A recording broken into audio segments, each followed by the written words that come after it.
We're good? Almost. Sorry.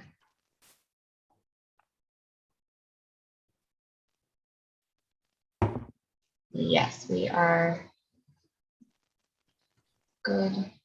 Okay. All right. Hello, everyone. All right, so it is 12:01, so we can start. Our first order is the approval of the minutes. If you want to just take a quick minute to look at those.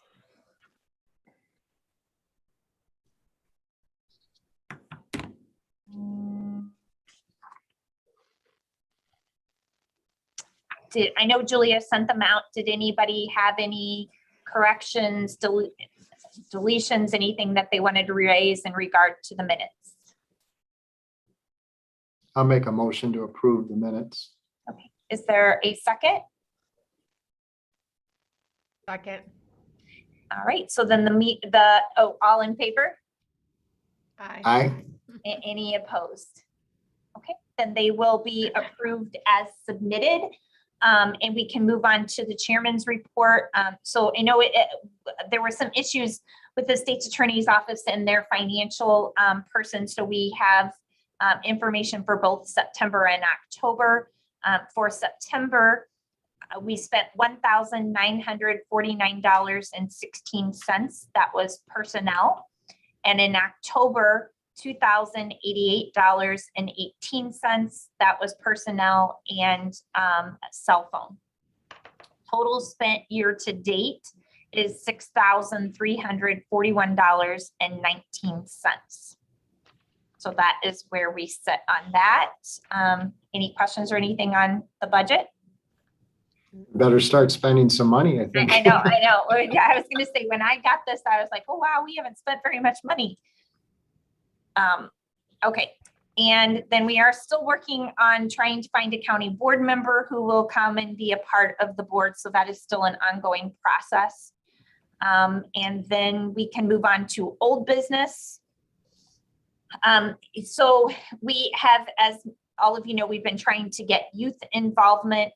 And so we kind of have had an opportunity that maybe hopefully will get us the youth involvement in sort of an indirect way. But as part of the law enforcement training, strategies for youth needed youth to participate in some role playing as part of that training. And so Julia has reached out to Student Equity Advisory Council and the Youth Workforce Services Network to see if they have anyone who would be willing and available to participate in that law enforcement training. And the hope is that maybe some of them have some past youth involvement with the system and would be willing to then possibly open up opportunities for us to use some of them on our council as well.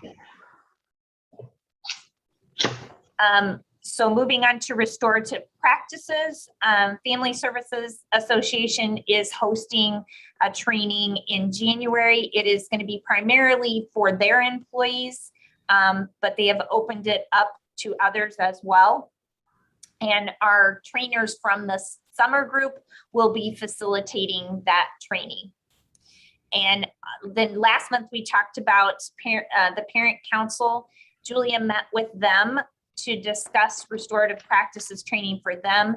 The problem is that, as we discussed in October, they need a bilingual person to be able to do that. And currently there are no trainers that are bilingual. So we're going to be they're looking into whether we can get someone trained who is bilingual and then can maybe help out at parent council. But Julia did give them all of the information so that hopefully at some point down the road, someone will have a bilingual trainer. Any questions on that? Okay.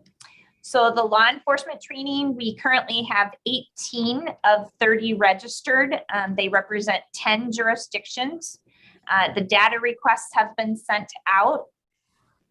Strategies for Youth have indicated that they will be identifying a cohort of service organizations to come and present. And as I said, they also need youth. And so then Julia, you had a question in regards to this about supplementing the data. Yeah, so there was a couple questions. So one, if there's service organizations we think should be involved or prioritized to be involved, we can send that to Strategies for Youth so they can invite them. And then the other one was if we wanted, supplemental information or data to what we're receiving from the police department. So we had I had worked with Eric to put together sort of an Excel sheet for them to complete to provide data for this training. And so if, they're not able to provide that or we don't receive that, do we want to provide supplemental data from what we have at the system level, which would be like those referrals to court services or detention? Any thoughts on that? Are you talking about just sending like last year's report? Or are you looking for new data, or what are you saying?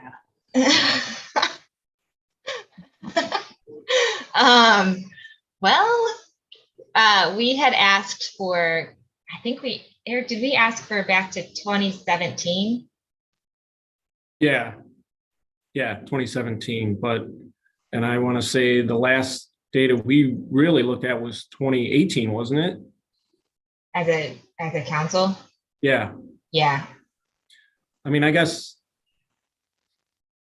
that would be better than nothing. You know what I mean? I mean, there is, and it is the county. So I would imagine that most of the agencies coming are from Kane County. So I don't know if that 1 year, and I'm hoping Latanya's not worried about getting all this data together.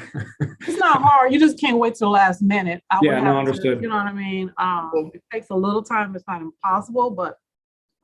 We've discussed this before, though. If we're not getting good data from the actual agencies, if we then just look at the data the county has access to, especially for like trying to identify racial disparity and stuff like that, we lose a whole segment of what's going on at the police departments that never makes its way to the county. So I don't want the police departments to think, oh, they can just get it from the county. They don't need to get it from us. Yeah.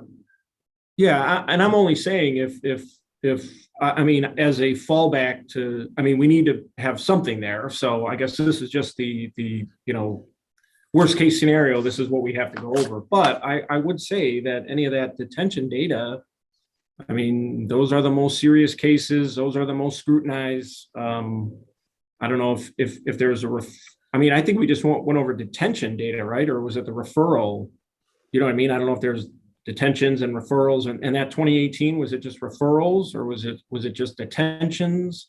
I think we had both. We had Okay, referrals and detention. Right. Okay. Those are both decision points that we look at. Understood. Okay.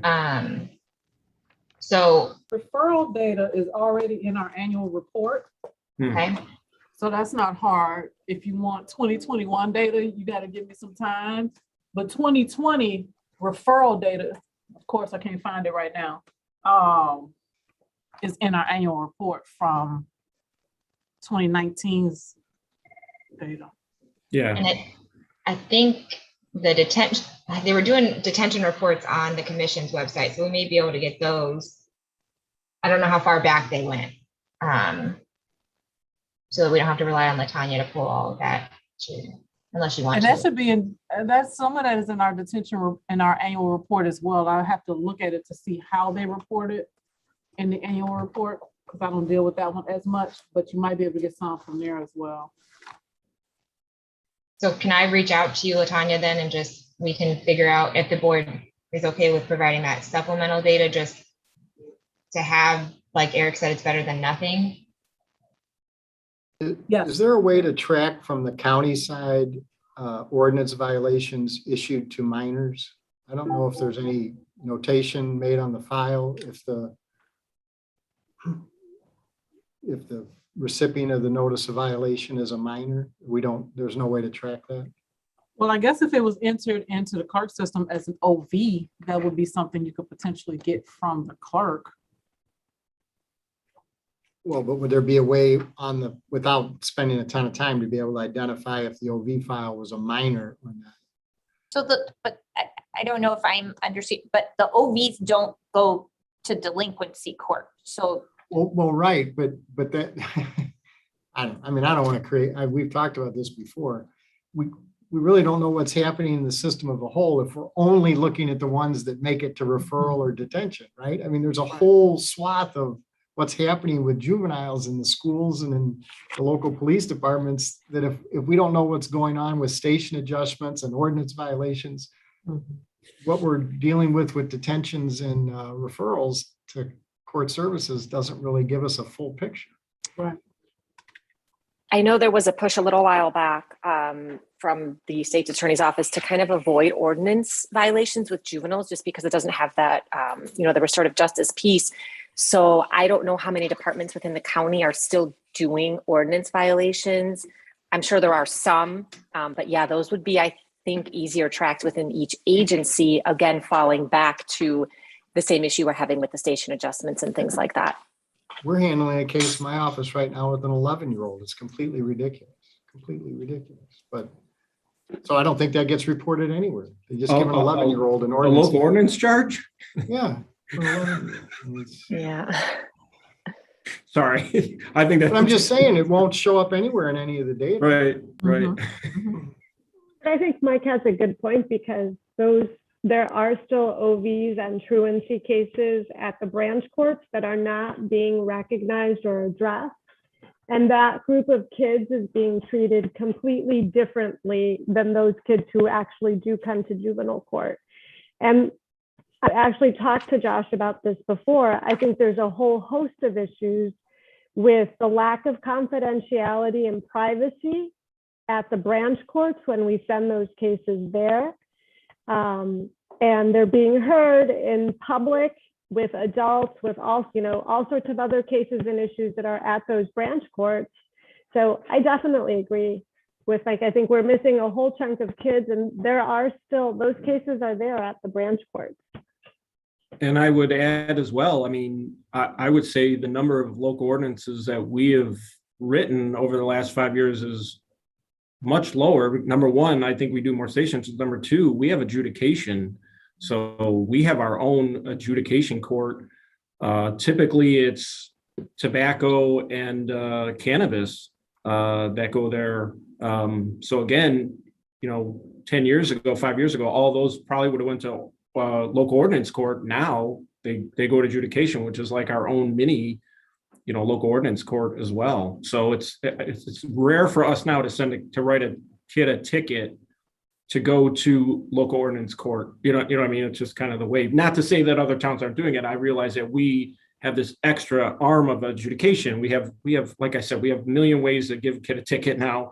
So, and again, there's a whole nother source of information. I doubt Elburn PD has that, right? They just do local ordinances maybe more so they may have more. So, but yeah, I agree. I mean, all this information is in our database. Obviously we keep track of all this, but to sit and count it, you know what I mean? It's just easier said than done. I mean, the data I provided, Julia, I had been working on based on just a past discussion. I had an intern do it for like 2 weeks, and then I went through it and, you know what I mean, was finding more information. It is a daunting task. It is not, in a spreadsheet to hit sort.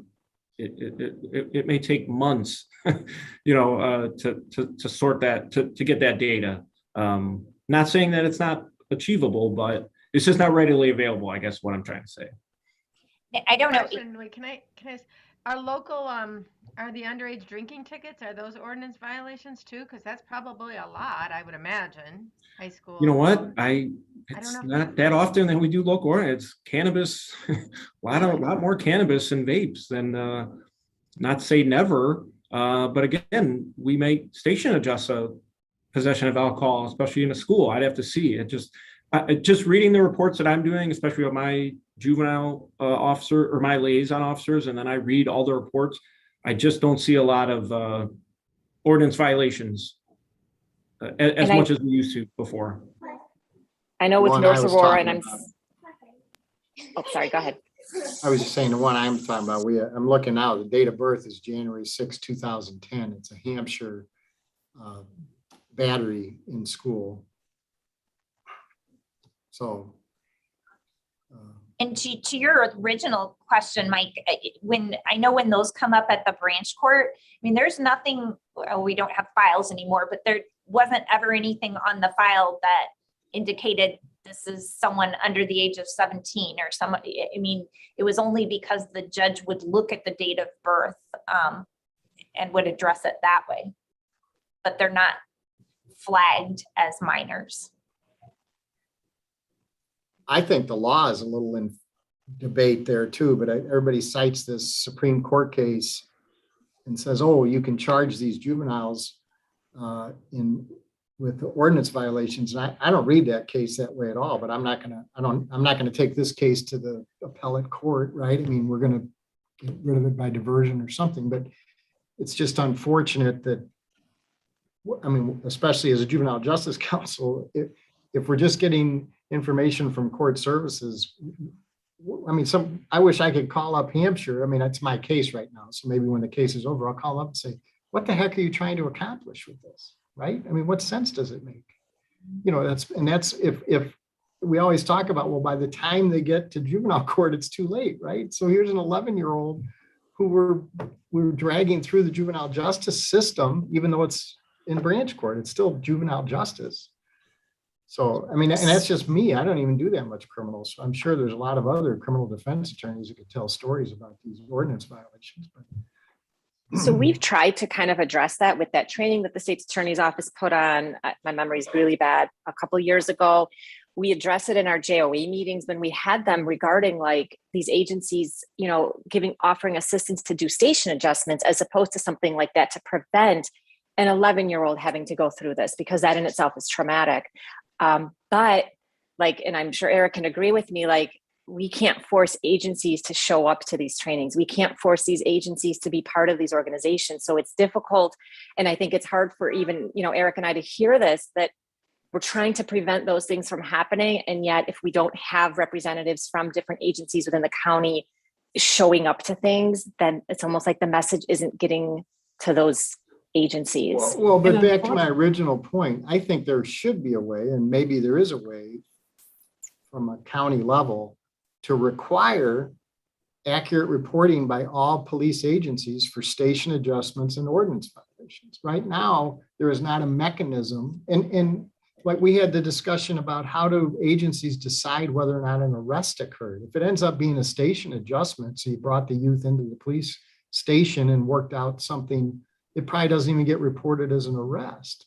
So unless the agency is reporting the station adjustment as part of our county data, then it just, I mean, and I'm assuming, Eric, what you're doing, everything you're doing to avoid having ordinance violations in branch court, you're also including that in the data you're reporting, right?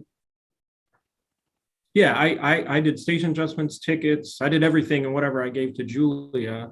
But I would say that we do count station adjustment as an arrest because you have to have probable cause to do a station adjustment. And I don't know, I guess if your inquiry to Hampshire is, did they try a station adjustment and the family didn't comply? And if they didn't, then maybe that's something they should try. That would kind of be my. Well, I'm not even talking about how do we address the problem. I'm just talking about how do we make sure we're getting a handle on what's happening in our county. Right? Because I have an anecdotal story, right? I've had anecdotal stories before, but I don't have a handle. I mean, I know which police departments are better at this than others. I know which police departments are weaker, you know, but as a juvenile justice counsel, right? Aren't we supposed to be trying to get a handle on what's happening in our communities to all the youth, not just the ones in Elgin and Aurora, where we know that they know how to handle these situations. What about in Pingree Grove and Hampshire and Burlington and, you know, and this is where we've been for the last few years. I don't know that there is a body, the way that I understand it, that can force the police departments to even give us the data so we know where we stand within the county. And that's why we've tried to go into the chief of police meetings, and it was going to be a letter written, I think, by the state's attorney at one point. And then I don't think it was Judge Hull at the time, but to possibly something written by the chief judge, just so, because we, like you said, Mike, we know anecdotally, I know where I get the majority of my referrals from. I can tell you probably those are, which ones are doing station adjustments, which not. But it's hard for us as a county to address anything when you really don't know what there is to address. But I don't know that there is a body that can make that happen. So I just, to your point, Latanya, where we kind of, that I know of that we left off, we did have that meeting with Judge Hall, like yours. It actually was like when he first came in, or was, whatever, as chief judge. Mm-hmm. And so we had that conversation, and then I believe the concern was, what are we going to do with that data? Or do we have the capacity to handle the data that we'll receive and be responsive to it? And so there was this talk about doing sort of like a proof of concept, which I feel like this isn't necessarily a proof of concept in a sense where we're collecting the data from the police departments that are going to be attending this training, but it's at least giving us an idea of who's going to be responsive to requests to send in data. So then we can sort of come back to the table and say, okay, this is, what we got, and just making a response or making a request for this training.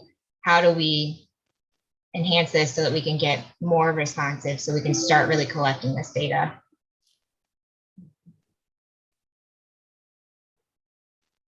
So I think for purposes of our training, I think it's a broader issue than just the training and our time frame to get something done for the training. At this point though, Julia, you can reach out to Latanya for any additional supplemental information we want. Yeah, and to Mike's point though about the ordinance violations, do we ask the clerk if we can get that data? Like, can they break it out by birth date? Yeah, so I can reach out to Monica and ask her. I can tell you the clerk has a couple of very big projects that they're doing right now, so I don't know that we will get answers that we want in time for the training, but I certainly can talk to her about that and see, at least get our question answered, that if we ask for a list, would we be able to tell dates of birth at the very least? Well, that, I know the chief judge and the clerk they can create a whole different category of file that's required, and they could even move these cases to a different courtroom. Ordinance violations issued to youth under 16 or whatever. That could be done. That could be done. And that police departments wouldn't have any say so over that. I guess then there'd be a question about the local prosecutors and their agreements with the state's attorney's office. But And when I was talking with Josh a while ago about the truancy cases at the branch courts, we did ask the clerk to give us a list of those cases that were pending in those branch courts. So they can generate that list, sort those kids out. And it was interesting just to see from that list, those kids were getting fined as opposed to addressing the school issue. A lot of them owed money. Some cases had kind of gotten lost along the way and needed to be closed out. A whole bunch of them had just kind of fallen through the cracks. So it is definitely, I think, something to look at and see what, as a council, we can do to address it, because I think there is a whole category of kids who are being treated differently just by means of how they're being charged. So I'll reach out to Monica and see, if we can get that list. I think that's a starting point for us to be able to see what are the numbers looking like. And we know there are truancy cases there. There are alcohol cases. I know there used to be a ton of tobacco cases. So we can at least know what our numbers look like. Was that report broken down by race and ethnicity? Not the one I had. Mine was just cases that were still pending, that weren't marked closed in the branches. That might be something, might as well, if we can, if that information is there, I might as well take a look at that as well. Okay, I will add that. Okay, all right. Julie, was there anything else on the training before we move on? Did I miss? I think, did we talk about, are we just saying that lunch would be on their own? Because we cannot pay for lunch, correct? Right. Yeah, I think, I mean, we have coffee in there and I can do like donuts in the morning. I think I want to say putting the training on, that's what they requested, some refreshments in the morning, but lunch would be on your own. All right, so we will move on. Next is expungements. We talked about our expungement packet has been changed for the changes in the law. The clerk was working on it, and Judge Parker, are you reviewing it now as well? Okay. Yes, I just got it. All right. So that's where we are on that. Our family court guides, Julia received the translation and will incorporate it into the documents and submit to everyone for the final review. The question is, I think that we had talked about this before, but once we have them all completed, are we in agreement that we wanted to have them printed out like we did the other handouts? Was that our ultimate goal? Okay. Judge Parker is shaking her head. Yes. Okay. All right. So that's all on that one. There will be a red meeting in December, and then the domestic battery meeting is supposed to be this Friday. I mentioned to Julia before we came on that Judicial and Public Safety for County Board, our meeting got changed to this Friday. So most of the players that come to that meeting may have to go to County Board. So we may have to reschedule that meeting for Friday. Isn't that tomorrow you're talking? Yes. So why don't we talk about that now? Right? Yes. Are we going to change it because it's already tomorrow? Yeah, I don't know if Julia wanted to, do you come, Latanya, or Lisa does?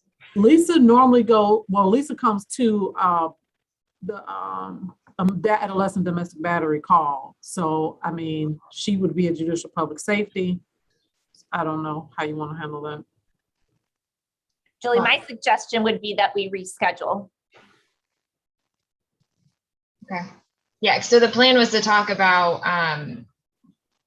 we were following up on maybe some of the proposed changes. I feel like it was kind of a big discussion to have people out for. Yeah, my suggestion would be to reschedule. I agree. Okay, so I'll reach out, I'll see what Jamie's schedule is, and then kind of coordinate from there. Okay. All right, and then Julia distributed the email vote results for the RED conference coordinator attendance, so everyone had that. Then our next is the SEAC.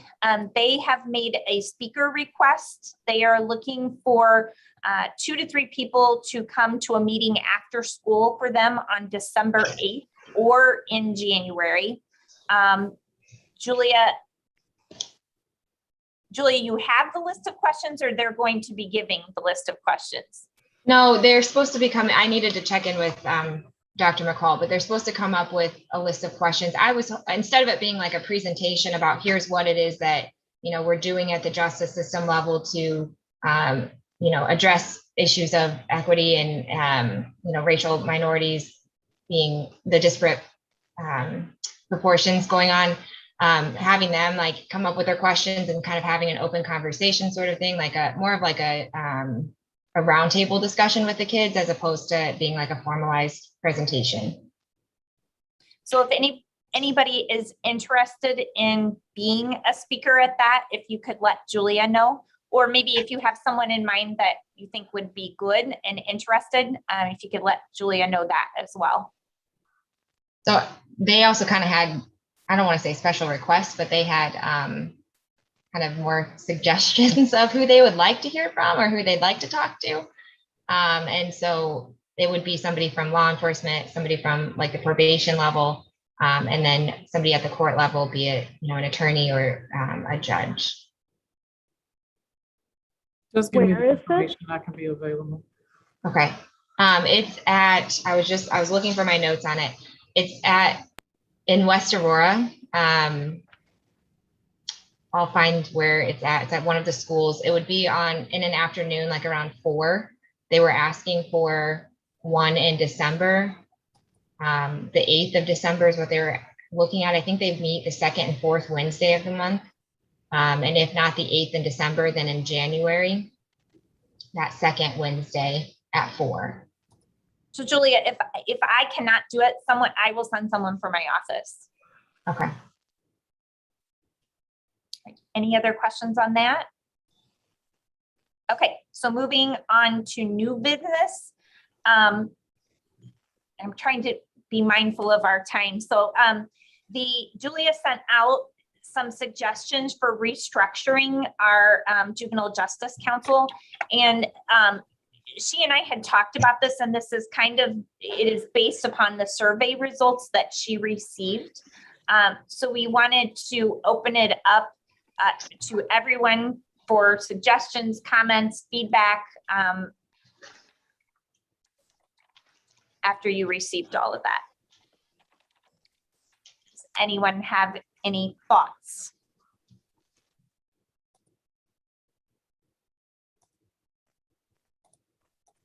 Julie, do you want to talk a little bit about, based upon the results that you received of the survey, how you came to these suggestions? Yeah, so a lot of the results of the survey was just people not being aware of how things sort of operate or function within the Juvenile Justice Council. And so my kind of takeaway is, part of what we did at the last meeting was kind of go through those materials so they were privy to it, but it also being maybe that it's, part of the not being involved in consistent communication.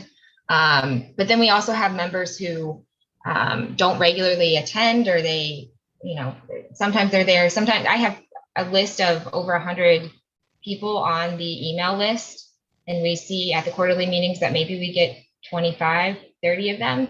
So we know that there's people that are on the list that aren't actively participating. And so part of the reason that I bring this up too is because in the grant application, I have to say who is a member of our council. And so I end up sort of separating it out and calling it inactive versus active members, which doesn't feel super strengths-based, I guess. But so that's kind of how I came to this tiered approach, where if you're sort of in that tier 1, then you're just really utilizing the council as a network of professionals that you can connect with if you need to, but you're not really actively engaging in the meetings. You're not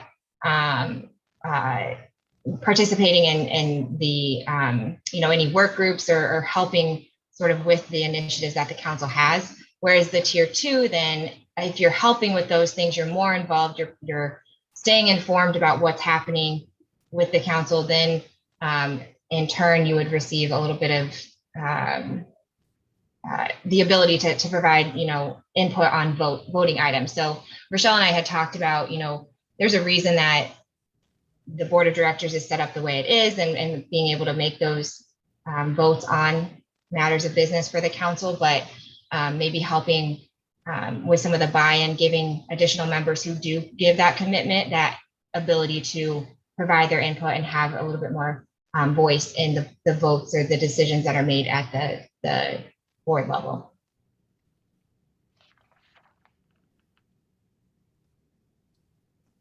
Any thoughts about that?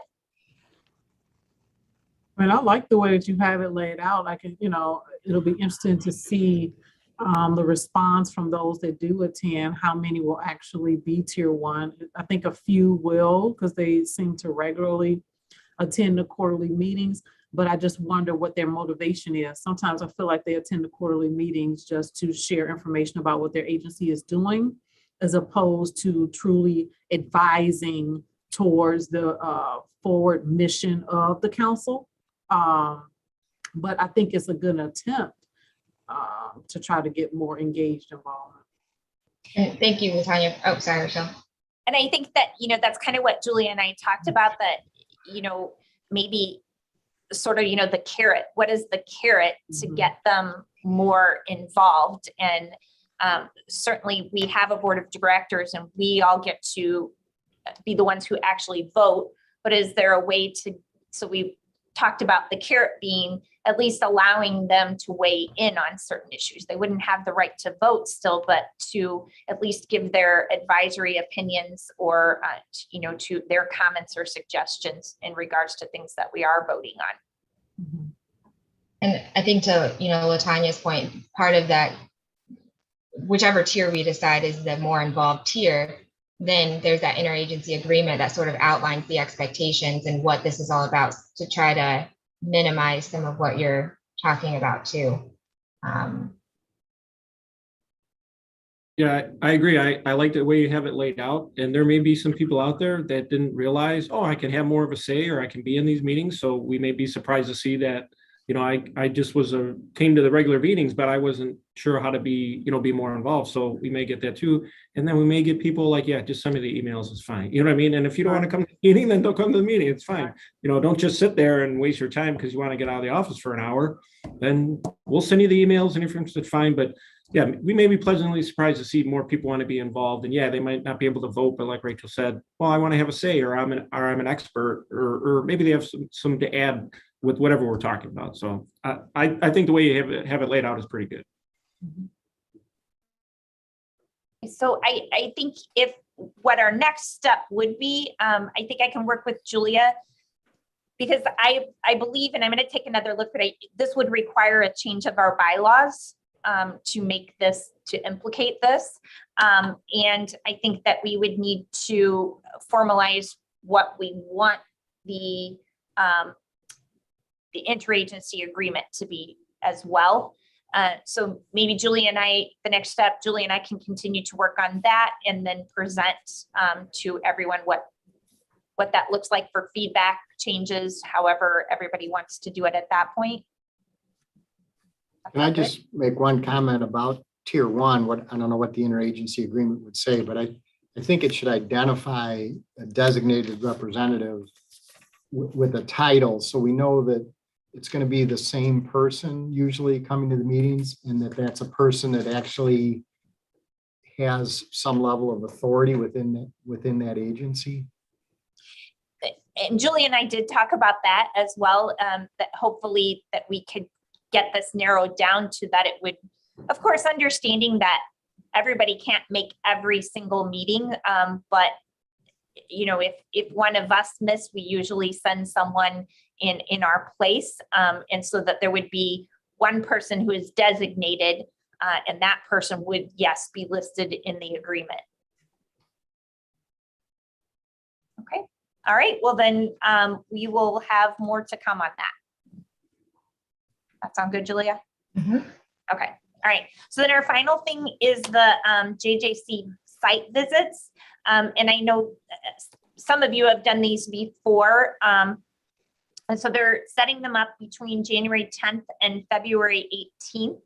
And this is where they come and has everybody done them? Yeah, so I don't really need to explain it. Okay.